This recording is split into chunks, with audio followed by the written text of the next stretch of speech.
My name is Seth Black. I am one of the pastors on staff here at the Haywood Street congregation. Been here for about 3.5 years now.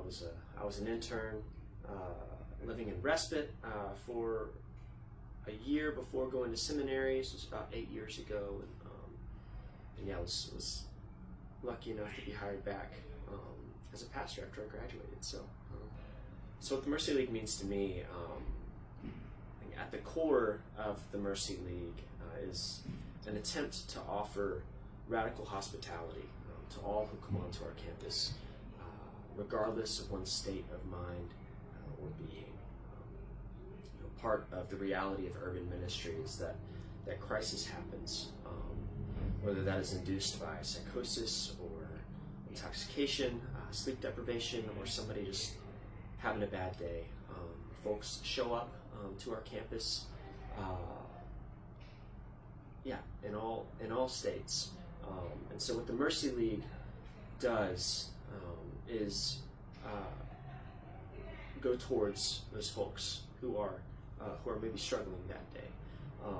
And it's a relationship forward approach to de-escalation and crisis intervention as a means of trying to keep this campus as safe as possible, but do it in as dignified and humanizing of a way as possible. Relationship above all else. Because the best de-escalation technique there possibly is to already have a relationship with somebody before they are in a state of crisis. And so not only is the Mercy League responding to people in active crisis situations, but you'll see the Mercy League just out and about, just interacting with individuals, hanging out on the curb, on the brick wall, sitting down at a table with folks. But there was a situation that happened just recently in the lobby where two individuals who know each other, and there was an argument between them. One of the individuals ended up threatening the other with physical violence, which of course the other individual did not take lightly and was responding in kind. It is being able to draw upon the relationship that I have formed with both of these individuals over the course of a couple years that afforded me the ability to step in the middle and to try to redirect and go somewhere else for a little while to cool down. And what often happens, of course, when we're in a state of when we feel threatened, it's totally natural that we would want to threaten somebody else, out of fear. And what often happens with this Mercy League approach is that a crisis will happen. We're usually able to separate individuals, and then once we get that individual separated, we sit down with them, just check in with them and see how they're doing, any ways that we can support.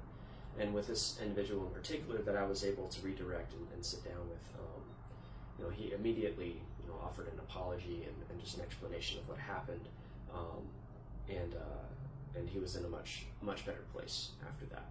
It's a huge honor and privilege for somebody to trust me enough to know that I'm not going to hurt them, that I am not there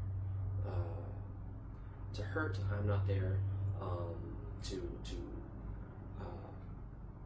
be punitive or anything like that. That I'm there because I care about you, and I care about your well-being. I care about you feeling safe and respected and part of this community. So much of de-escalation in general, is about one's own self-regulation.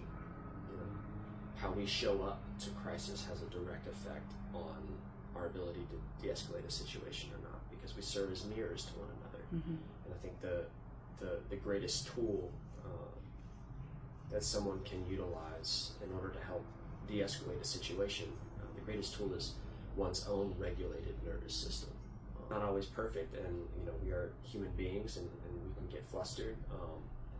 But in that moment, I was able to regulate my own nervous system, and in turn, this individual yeah, I think was able to realize that they didn't have to be in fight mode with me particularly, and were able to get regulated themselves.